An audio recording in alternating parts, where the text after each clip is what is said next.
everybody. Good Sunday morning, the day before New Year's Eve. There's some things I wanted to talk about today. I know I haven't been with you in a while, and I wanted to post a video that my friend Rabia of the Goddess Group in Canada, a video that she posted about forgiveness. And I'm going to go ahead and put the link up. I wanted to actually post her video, really nice video, good friend of mine. She is Islamic and I am a Christian.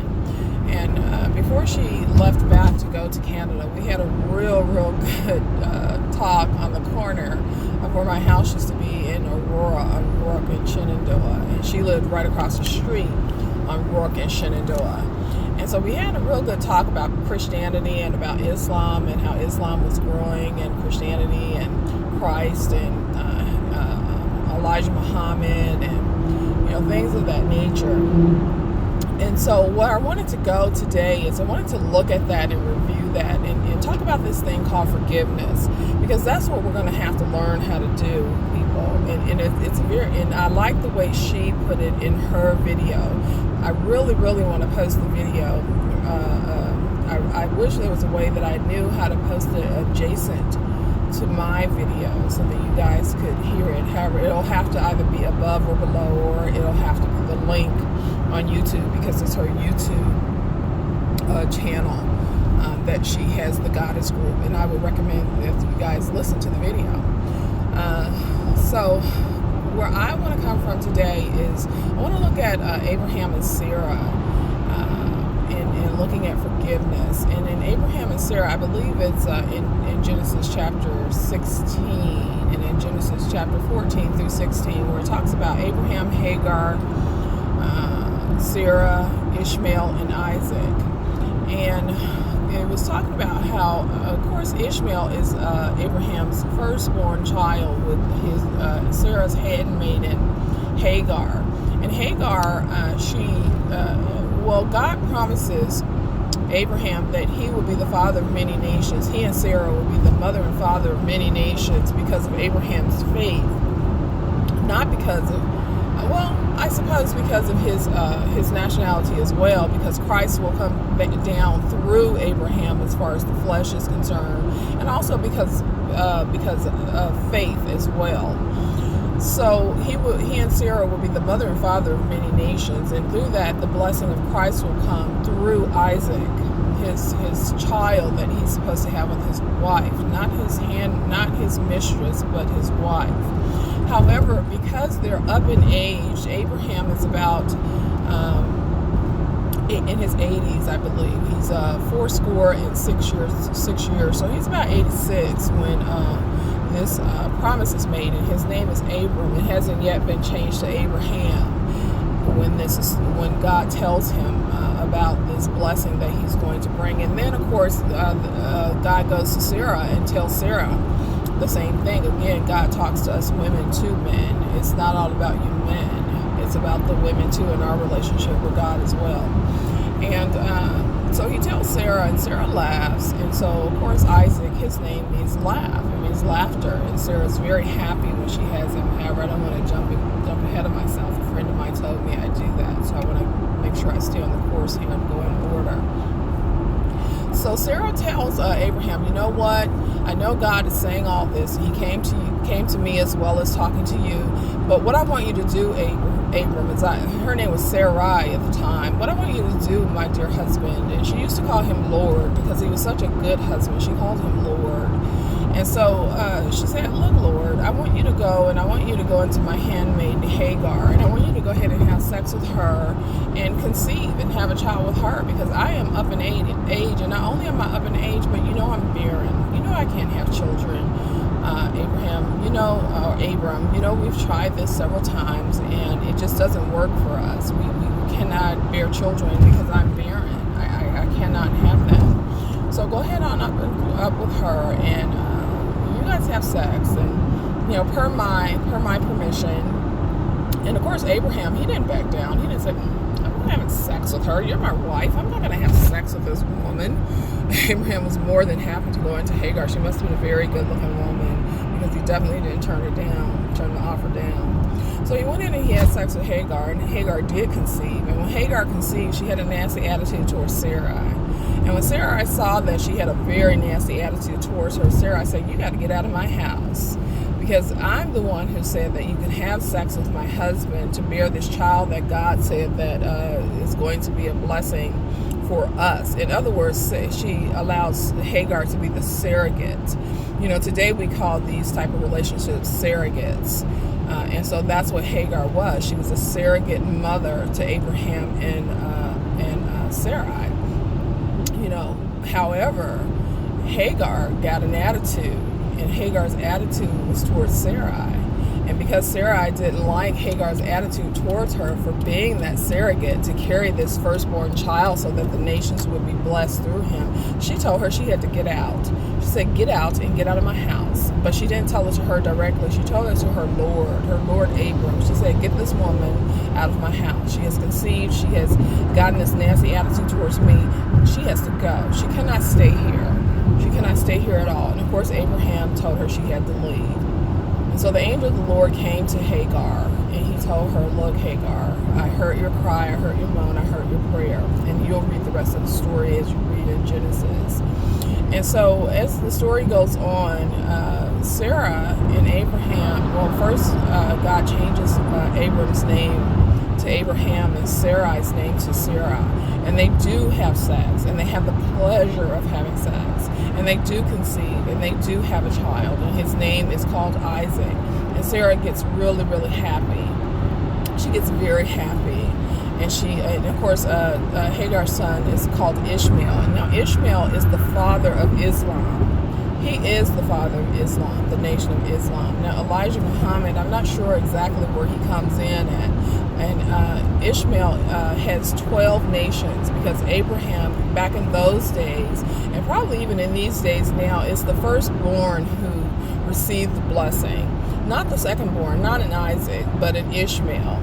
And because Abraham just couldn't get over the fact that Ishmael was not going to be the promise, not because of God's heresy. And this is where we mess up, people. We always want God to bow down to us. We want the potter to bow down to the clay. We're the clay, God's the potter.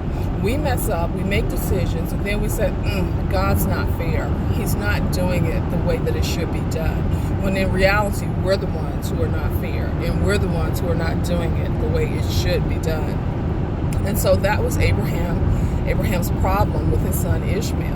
And so God said, okay, this is what I'm going to do. This is the mercy, compassion, and grace that God shows us when we mess up. And so when we mess up, God says, okay, I know you're human, but you've been faithful, Abraham, and because of your faithfulness, this is what I'm going to do. You see how wonderful he is when we're faithful to him? God just, and he makes what is sin, he turns it, and he says, you know what? You sinned. Yeah, you did. And yes, you guys live a sinful state, because I never really said anything about mistresses in the first place. However, when you guys are faithful to me, I really do wink. I wink at these things. I turn my head at these things. So he did that with Abraham and Sarah and Hagar. And so when he showed mercy and compassion, he said, okay, Abraham, I've heard your cry, I've heard your prayer. I'm going to go ahead and bless Ishmael. I'm going to bless him to be a prince, not a king, but a prince of 12 nations. He's not going to be Isaac. He's not going to be an Isaac. He's going to be an Ishmael, and he's going to have his 12 nations. And out of those 12 nations, one of them, I suppose, became Islam. Not all of them, but one became Islam. And so he is the father, Ishmael is the father of Islam. And so that's what Robbie and I were getting into. And of course, Isaac had 12 nations also. And out of Isaac's 12 nations came kings. And although God never intended for Israel to have kings, out of anger, God set kings in order in Israel. Israel wanted kings because they saw the nations around them had kings. And God got so angry because God said, look, I am your king. I'm your king. You're my wife in spirit, nation of Israel.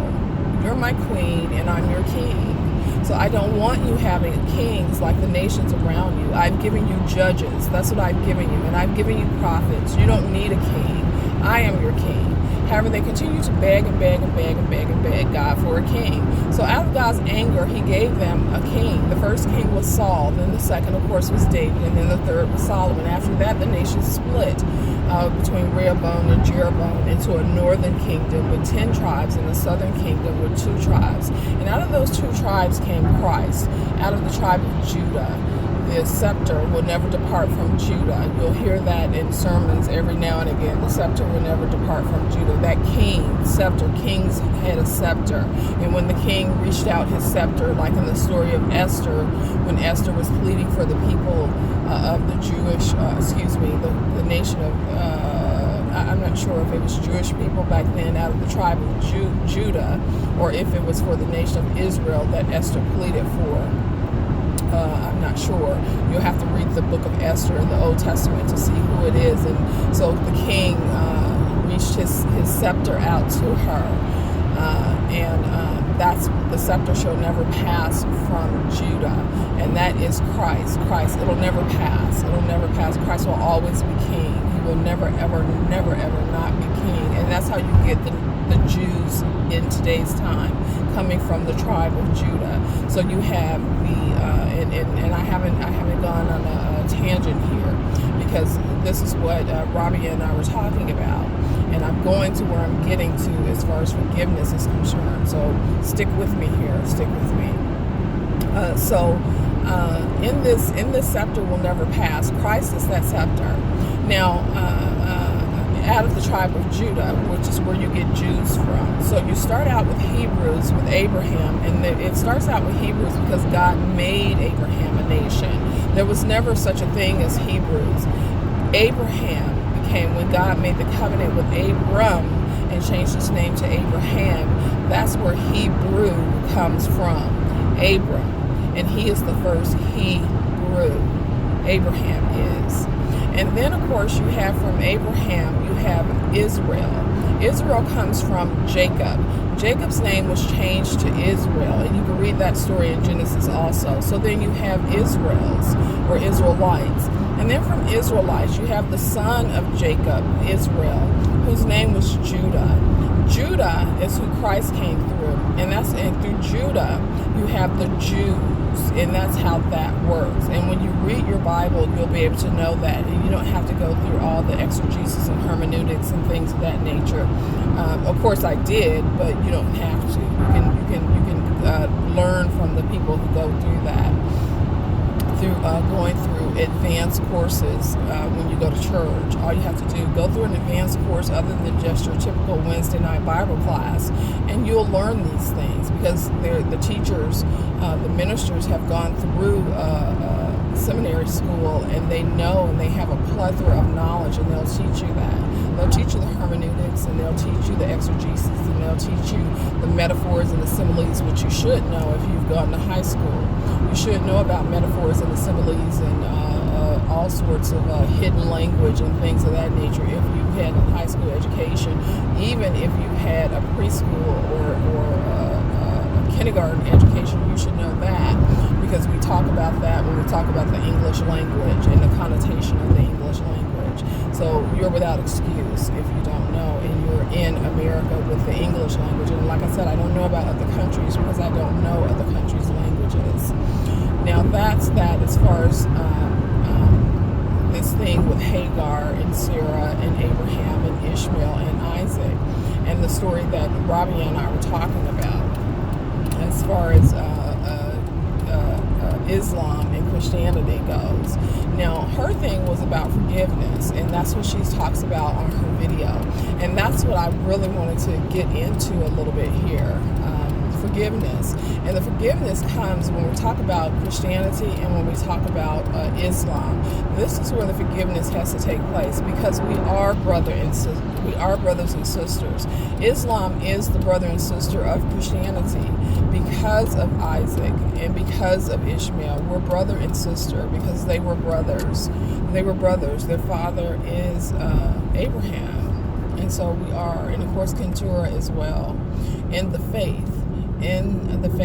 Perhaps not in the flesh, but in the faith. And that is what it's all about when it comes to Abraham. Abraham and Sarah are the father of many nations. That's what they are. They're the father of many nations.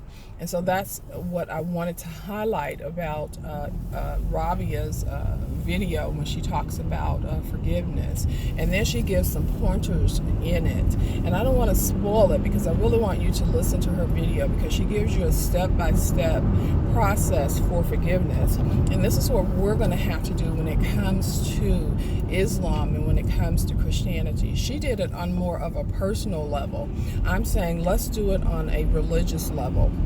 Although, you know, I'm an advocate of what religion really is. It's volunteerism. And I'm all about faith-based. And I'm all about we're all members of the body of Christ. And we all have various responsibilities and duties and functions within the body of Christ, just like our natural bodies. You know, the heart pumps that blood, and within that heart and within that blood we have red cells and white cells and veins and things of that nature that goes through the heart, and then of course the lungs, and I'm just talking about the inward parts of the body. I haven't even gotten to the outward parts, you know, the phalanges and the fingernails and the eyeballs and the nose and, you know, the ears and the legs and, you know, the extremities and then the torso and all that kind of stuff.